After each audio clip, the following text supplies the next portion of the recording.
Everyone, my name is Alyssa Goodeaux. I am a connection coach, and I wanted to talk today about spiritual gifts. This is so closely tied with the coaching that I do, especially because it's all about identity and purpose and the kingdom and things like that. And I know for someone like me, especially as a young believer, this was a really hot topic, I guess you could say, and it bothered me for a really, really long time. I think especially just because, like, if you're in the church, you don't even hear it that much to begin with. Or if you do, it's something super dramatic and magical and like it's a movie or something. You know, you think, well, the fire is going to rain down on me and I'm going to have this great prophecy to give. And yeah, it has nothing to do with that. I'm just going to throw that out there. It has nothing to do with that. I think this was such an important thing for me, or such a big issue for me, is because I really wanted to categorize myself, and because I didn't know what I had to offer, I didn't feel like I was important. And it's not so much a vanity or a pride thing. It's more just having the conversations with other people who have struggled with this. It's more just, well, how am I supposed to be helpful if I have no idea what I'm good at, if I have no idea what I'm doing? Well, a lot of times that is how it works. So your natural talents and gifts and abilities are all found in the stuff that you do naturally anyway. It's that simple. Whenever I'm trying to help people figure out what they're doing and where they need to be going and that sort of thing, a lot of it can be found in their life story. Not even trying, just listening to them talk about where they've been, what they do in their free time without even thinking about it. And all of a sudden, whenever you point out the obvious, hey, maybe you're just really good at talking to people and giving them advice. And they kind of just stop and, oh. And it hits them all at once, because it's something that never really crosses your mind. You don't realize how good you are at explaining or teaching to someone until you're in the middle of doing it and somebody stops you and says, hey, that was really good. And then it hits you and you feel great. So I think a really important part of understanding spiritual gifts is, one, understanding that it's not something super magical. It doesn't have to be. Actually, I'm going to rephrase that. It's magical in its own right to be a great teacher. Or, for example, prophesying. If you are giving prophecy, that's more actually about interpreting the word of Scripture rather than giving some future, whatever. Oh, I can see the future. It's not something fantasy-like in that way. It's interpreting the Scripture in a way that people need to hear it. That is prophesying.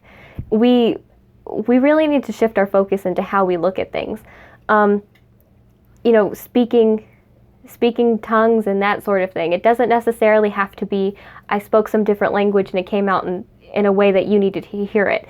It can be more about, I had something important to say that I was praying about, and Abba spoke to me, and now I can say it to other people, and they needed to hear it too. It can be as simple as that. And it's magical. I don't want to take away from how important it is. In that sense, it's not magical in a storybook way. It's magical because it's important. It's about kindness and doing His work and speaking on behalf of Him whenever He tells us to speak. It's doing whenever He tells us to do. And we don't have to get focused on, well, I need to know. You don't have to know to the point where you feel like you have to forcibly put the gift on yourself. Just sit back and reflect and start bringing awareness to the things that you're naturally good at. And it doesn't have to be a category that we find in Scripture necessarily. It can just be, what are you naturally bringing to the table that you're just good at, period. What have other people commented on and said that you're really good at? Because I can guarantee you there's something. And a lot of times people will tell you that you're good at something, and we will dismiss it. We will dismiss it and say, well, that was only a fluke thing, or anybody can do that, or anybody can learn that, or that's not really that important, so what if I can do that? It's not important. I don't know how that contributes. If you keep dismissing it, you're never going to be able to use it the way that it needs to be used. Because whenever it actually does need to be used, you're going to dismiss it and say, well, it's not really that important.